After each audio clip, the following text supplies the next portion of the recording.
బెండకాయ ఎగిరన్నా కదా, ఉల్లిగడ్డ పచ్చిమిర్చి వేగాక కరివేపాకు వేసుకొని కొంచెమంత పసుపు వేసుకున్నాను. ఇప్పుడు టమాటా ముక్కలు వేసుకోవాలి.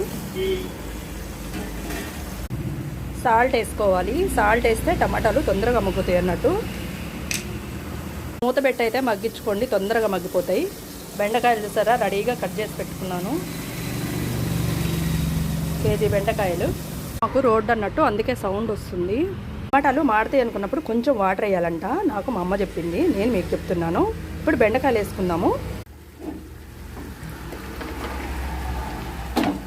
మనకి తెలియని విషయాలు మన అమ్మోళ్ళ దగ్గర చాలా ఉంటాయి అన్నట్టు తెలుసుకోవాలి. అందుకే పెద్దోళ్ళని ఆరితేరారు అని అంటారు. అందుకే వాళ్ళకి అన్నీ తెలుసు కాబట్టి వాళ్ళని అడిగి మనం చాలా తెలుసుకునేది ఉంటుంది. ఆరితేరినారు అనడానికి ఈ కమెంట్స్, ఈ విషయం ఎంతమంది తెలుసో కమెంట్స్. బెండకాయ ఎగిర అయితే రెడీ అయిపోయింది. ప్లీజ్ నచ్చితే లైక్ చేయండి.